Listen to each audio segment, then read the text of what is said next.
joins a century of legends. Sir Dragonet for Bossy won the Cox Plate from Armoury Russian. The Cox Plate for us was the ultimate race that you could ever win in a weight for age, and will always be, I think.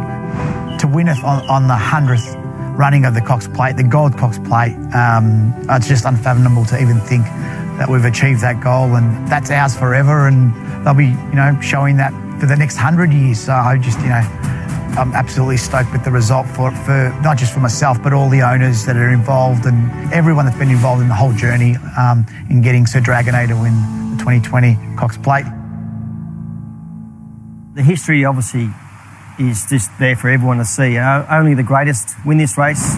So for me, growing up watching Manicato win those William Reeds here, and obviously Kingston Town, the famous line, Kingston Town can't win. all those great moments. It's one of those racetracks that lends itself to these great moments. It's so hard to win because the horses that are selected for this race at any one point in their career generally are good enough to win any race. If you get the opportunity to win it, it's just amazing. Honestly, it's very, very hard to put into words what it actually does. It goes back to Ozzy. Ozzy bought the horse, and he rang us and asked us whether we'd like to train him and put some of our owners in. It's always difficult to buy horses out of Coolmore, especially the ones that you want. But Ozzy's got such a great relationship, and he was so consistent with them that we were able to secure him. We don't buy that many. We just really look for quality than quantity, and he was the one we wanted, and we were about to buy another one, and I thought, you know what, I was watching a football game on the night, and the wife, we had a few cocktails, and it so happened, my team doesn't win that often, but they ended up winning after the siren, and I was just in a good mood and a few drinks, and I thought, I'm just going to ring and just say, no, I actually rang the guys from Coolmore and just said, look, I'm about to buy a horse. I don't want to buy it. I want your horse. I've been wanting this one. And we're only going to buy one, so we'd love to buy this one. He said, well, are we a chance? And, Tom got on the phone with his brother, and they called me, and we started haggling there and there. It probably took about an hour, and they were pretty good. And we said, this is the budget, and we sort of went up and back 4 or 5 times, and by the end of it, deal was done. I just remember calling Karen the next day, and I said to him, congratulations. And he goes, for what? I said, well, I've just bought you the Cox Plate winner. He goes, what are you talking about? I said, well, I've just bought you a horse. There's your Cox Plate winner there. So well done. It's a gift from me. And he's laughing, and he rang me not long afterwards, and he said, oh, love him. So, and that's sort of how it all transpired. As with anything, when you're getting a horse from one side of the world to the other, it's a massive team effort. It started with they purchased a horse from Ballydoyle at Coolmore. Then it went straight to Dave Eustace, my training partner. He went to his father and brother's stable, James and Harry, at Newmarket. Spent a month with Dad, and obviously just helps with really knowing what you've got when he does arrive. Instead of having the horse for 3 weeks this end, in a way, I suppose we had him for a couple of months, and he was able to assess where his fitness was at and his condition, etc. We have Sir Dragonet here en route to Australia, going to Kieran Meyer and David Eustace, who is my younger son. He's been here about a week. He's a lovely horse with a lot of quality. The last group horse we had in the yard, coincidentally, was an Aussie-bred sprinter called War Artist, who gave us some great days, and it's lovely to have a group class horse in the yard again. Dave's brother Harry had brought 2 horses out here in the autumn, and both of them won. Young Rascal and the other one won the Queen Elizabeth. But Dave's full of running at the 100 metres. In fact, he's ripping clear now, and a big win for Dave in the Queen Elizabeth Stakes. So he knew exactly the time frames, how long it takes the horses roughly to get over their jet lag, what you have to do before it. So, that was invaluable.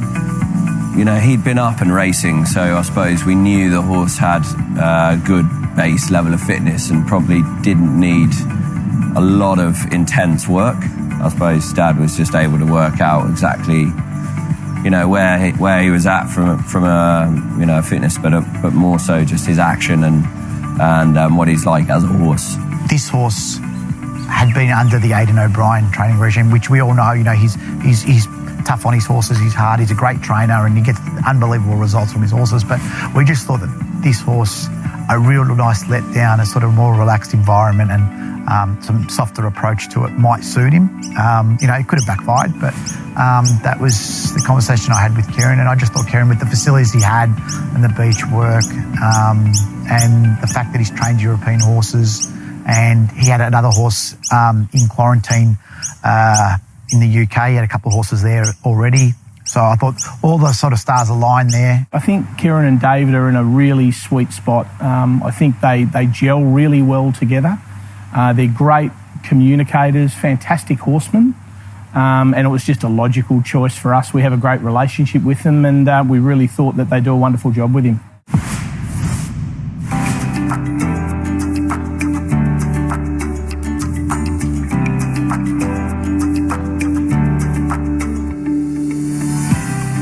Sir Dragonet's arrived in Werribee in good order. They had a small delay at the airport with the windy conditions, but he seems to have taken it in stride. And he seems very happy to be here. Obviously, I was really keen to go to quarantine. Kieran was up in Sydney, got there, saw the horse, looked well. Horse looked really well. It's a difficult time of year for those horses as well. So I think at times find it quite hard to gauge exactly, you know, where they're at, because the coat can just go on the turn a bit. But he really picked up more and more and more for being here. You know, the weather's improving, whereas it's getting worse in England. So I think the timing was just right. And, you know, you could tell he's obviously, you know, he's a very sort of neat, well put together horse. And, you know, it was just the excitement sort of built from there. Happy horse. So I'm a rider and I'm a performance analyst as well. We brought trackers over there so that we could put it on every horse every day, and then you get their natural fitness, and then you can also get, when they're working, their splits and how fast they went, what their stride lengths and frequencies. And we saw straight away that the 3 horses that were brought in Werribee were really fit. And Sir Dragonet was kind of standing out a little bit because he had a way of moving that was a bit different. Like, he has a really good turn of foot. Obviously, we saw that in the Cox Plate. He was just really good from the day he arrived at Werribee. Coped really good with the flight. Never any issues with him. Every day he's got the rider, so he's happy. I think he's a freak day. He gets his legs every day. Yeah. Athlete, lovely horse, lovely nature, so going in the right direction. Good. Kieran and David's communication's always fantastic, and James Winks has been a great friend of mine for a long time, and obviously his career was sort of cut short this year through some sort of health issues, so it was a logical thing for him to sit on the horse and look after him all the way through. And I have to say, the communication that James sent every morning, he did a video with the horse every morning after gallops. The staff were amazing, shared it with Kieran and David, and they topped it up, and you know, it was fantastic.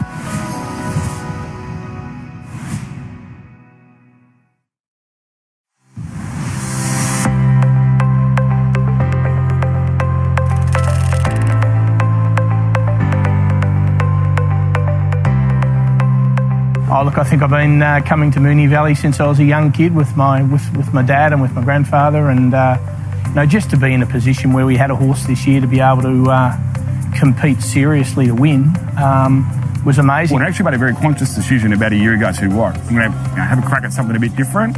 So I've sort of I'll buy a fair few horses, see how we go, and that will give me a bit of a hobby to focus on for the next few years. So I've sort of went into it with a bit of a plan, but I wasn't expecting this to happen this quickly, sort of thing. It was a great opportunity to be in a horse to win that race, and I was lucky enough to be in it. We knew he'd be right in it, just going by his form in Europe. You know, he was racing against, you know, horses like Magical. They're horses we don't usually see in this part of the country. The main thing was just to get him out here as smooth and as seamless as we can. and having him in a good frame of mind, we knew he had a good fitness base. So yeah, pretty much straight away as soon as we purchased him, we knew he had a live contender. The Cox Plate was the race we wanted to win, and our sort of view was we'd love to win the Melbourne Cup, and so would everyone, but we just thought that we were a better chance of winning Cox Plate than the Melbourne Cup.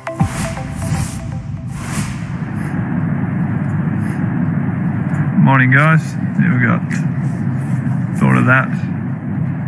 Just leading Sir Dragonet. We spoke about it, and we're keen to give him that really good gallop on the Saturday prior,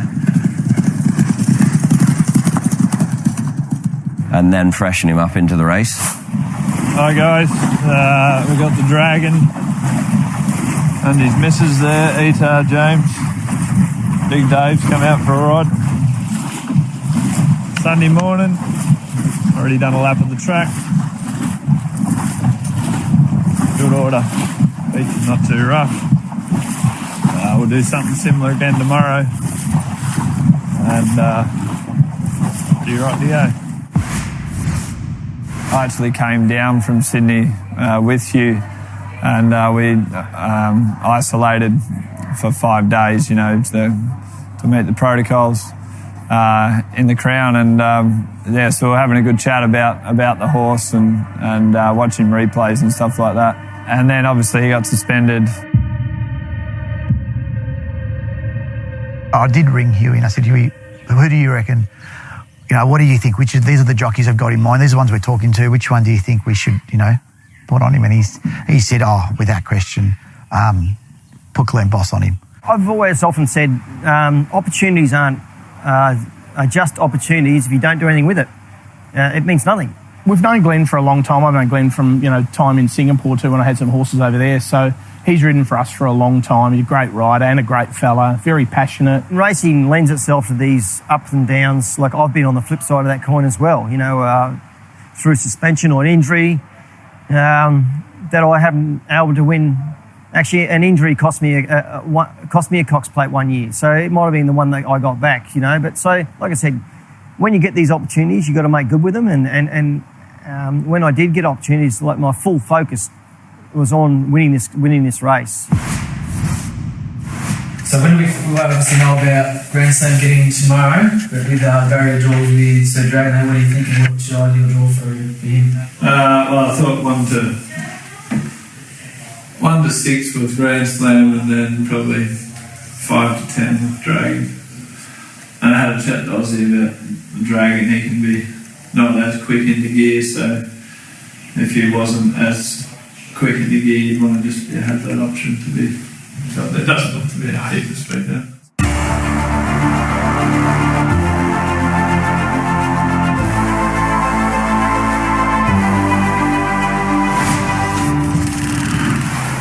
It's really interesting just seeing the difference in a horse from their day-to-day lives in a stable where obviously he's very relaxed, very quiet, just goes about his business, to then be brought to an environment like this. It really sparks them up. Yeah, they get that stimulation and they really wake up. So, he was a little bit different out on the track this morning to what he has been obviously at Werribee. I know that he was only doing a quiet piece of work, so they were holding him up, but, he was a little bit more keen and wanted to do a little bit more. So it is really good for them to get out and see this environment prior to race day. And Sir Dragonet, it's already been selected. Sir Dragonet draws barrier number 7, the most successful barrier in Cox Plate history. Hey guys, beautiful morning down at Morty Alec this morning. The Dragon, really good order. Winksy just popped him round, just nice and quiet this morning. Did a lap of the track. I've been chatting to Bossy today and start the Bossy show. I think the barrier's probably close to ideal for him. He'll be able to put himself somewhere in midfield or maybe a little bit closer. He'll come down here again in the morning and do a little bit more, but he's pretty right to go.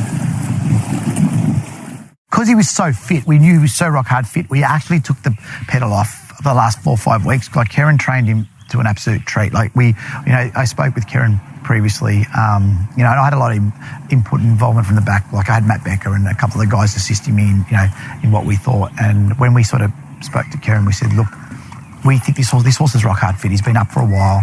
We don't need to be pushing him. Just let's go into the Cox Plate fresh. We know he'll run 2,000 on his ear, so let's go in there fresh and that turn of foot, and it will show some speed and that turn of foot. So, and that was evident. He went into the Cox Plate pretty fresh. He showed a great turn of foot, which is what you need to win the Cox Plate, and he was strong late. If you're lucky enough, to be involved in a training environment like that, and the guys do communicate, it's terrific to attract new owners. And for us, sort of Ozzy and I, certainly, and all of the friends that are in the horse, we were sort of riding the wave, hoping there's going to be a little bit of rain around, and there was, which was good. Morning, everyone. Here we're just out there at Sandown. The Dragon, he's did nice. His last hit out, solid sort of 7 furlong gallop, just improving from the 600. Winks here looked pretty good to me. Yeah, it's probably the best piece of work he's done, to be honest. I just love the way he went about it. Like I said, sort of between wherever he had Caulfield, he was a little bit, on the go, but today he adapted beautiful and was lovely and relaxed and used that big stride of his to advantage. You'll see just later. James Winks, done a lot of work with him from the time he landed. He rode him every day, and his input and his feedback to Glenn, I think, was pretty crucial as well. Well, I've heard of it obviously because Winks is so popular. We've heard of that in France, and we follow in France a little bit the Australian racing, because there's a few Australian lost occasions that buy in France for the Melbourne Cup or the Cox Plate or some races here, so I knew about the Cox Plate. Oh, there's moments where you go out and walk the track in between races, just to get a feel for the pattern, if there is a pattern, and you're watching the other races quite carefully if you can, to see if you can find if there was any pattern emerging. I couldn't really see a pattern. I thought the track was racing very fair, even though the inside was a little bit chopped up from the Manikato Stakes the night before. I felt that under the 3 inches where it looked chopped up, it was still the same. The base was exactly the same, whether you were inside or you're out. So I was pretty confident it didn't matter where I was in the run. I just knew I was going to be on even ground. Pace was going to be key. You can't really control pace, but we thought if he's going to win, they need to go quick. And the weather came just at the right time.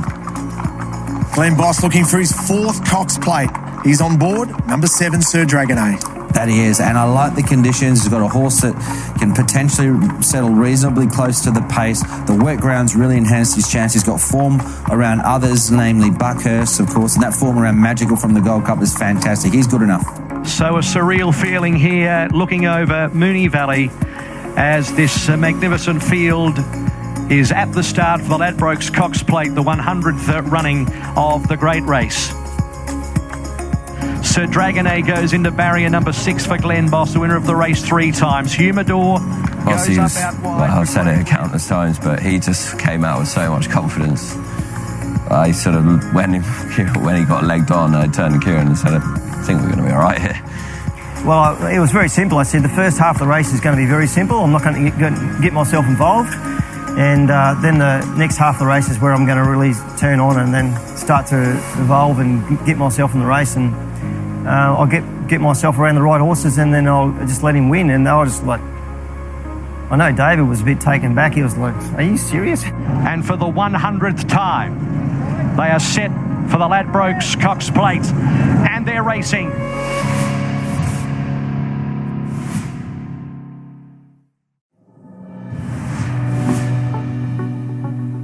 I don't like the horse being about myself. I like it to be about the group, because it's not about myself. Because if it was, I'm fortunate enough to be in a financial position to own a horse by myself, but it's bloody no fun. It's no fun for me. So I think that whole experience with the ownership group was amazing. We obviously couldn't have the parties and we couldn't enjoy it like we would like to. We started doing video Zooms with everybody, and everybody come online, and we started doing interviews. So we'd run interviews with Bossy and Kieran, and we really got everyone involved as much as we can, whether you had 1%, 5%, 10%. It was the same experience for everyone. We never left anyone out. And for the 100th time, They are set for the Ladbrokes Cox Plate, and they're racing. Aspetar away. For me personally, just as a racing fan, I think Cox Plate Day is the best. Probably been spoilt that I've been here 6 years and 4 years Winks has won the Cox Plate. Yeah, I just think as a day, as a moment, it's very, very special. In the field, Mugger 2, and they were followed by Aspetar. Back in the field, Sir Dragonet, Arcadia. For the first 1,000 metres, I was just like, it's not where we want to be, you know. Like, we wanted to be on the outside, we wanted to be 3 pairs back on the outside. We were on the inside, you know, second last at one stage, and I'm like, this is not where we want to be. 1,600 metres to go, and it's Grand Slam, the 3-year-old leading by a length and 3/4 Probabile. I'm not saying we got carried away, but we just thought with the weight, you know, anything can happen. He led, and so I was watching him first, actually, and I just saw Sir Dragonet sort of nestled on the rail there, and I thought, well, he's not going to get out for a bit, so I'll switch back to Grand Slam. At the end is the Bolton Atoya to the back section, 1,200 to go, and it's Grand Slam for Jai McNeil bowling out. Reasonable pace from the 3-year-old in the race, so we thought, you know, this is amazing. He was just patient, took his time. And one thing I do know with Glenn is when he starts turning his head round and having a bit of a look, I felt, well, geez, he must be really travelling. A length and a half, Mugger 2, Aspetar, Humidor, Arcadia Queen, third last from Fierce Impact, and 2 lengths to Toya. So it's just prior to the bend, he was just starting to bridle up. A lot of the other horses around him had sort of really gone for their mounts, whereas Glenn, he was sort of looking at around a bit prior to the commencement of the final turn.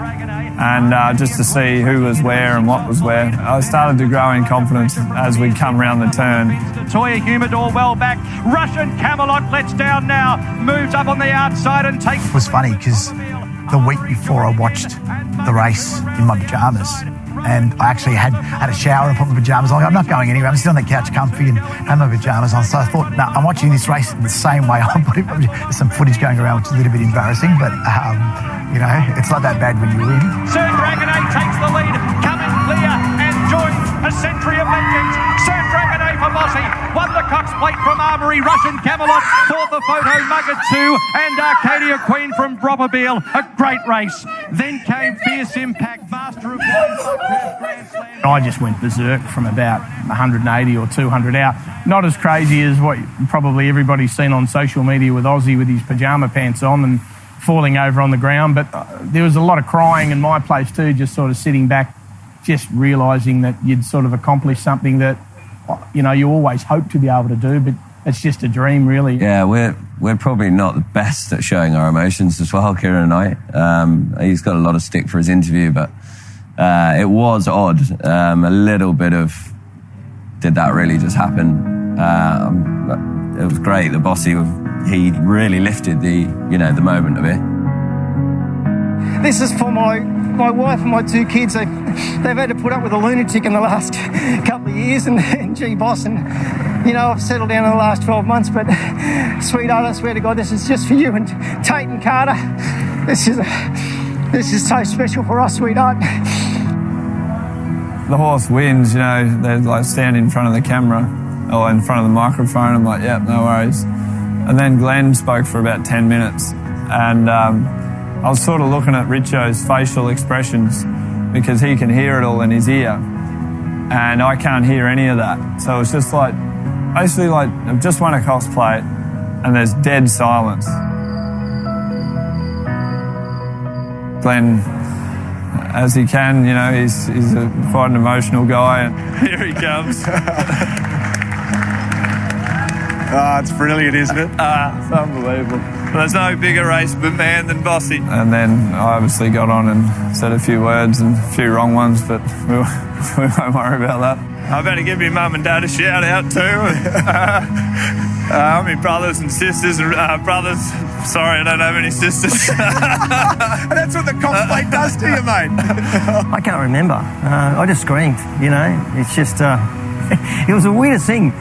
I screamed and I heard it echo back towards me, and I was like, it actually got me for a second. That was unusual. Taking away having no crowd here, that took away nothing from me. To win the 100th edition of the Cox Plate, it's just an electric feeling through your whole body. It's just a place I just love going back to all the time. So I'm looking forward to the next 12 months to build up and hopefully getting back here and doing it all again. Look, for someone like Ozzy too, who he's such a great racing person, and there's a lot of people in this horse with small shares, some with bigger shares. He treats everyone with the same amount of respect, and it's about getting people together and enjoying the racing. And I think the positive thing with Oz too is he's got such a great system where he looks to buy these international horses that the people that are extended with him all get an opportunity. A lot comes down to luck and things like that, whereas right now we've had a little bit of luck on our side, and in 12 months' time we might be talking and might have had a winner again. So, I'm a realist. I don't think we'll ever achieve what we've achieved in 2020 ever again. So, who knows? But I'm happy with what we've done so far. Yes, this is my first winner. First win, Cox Plate. Yeah.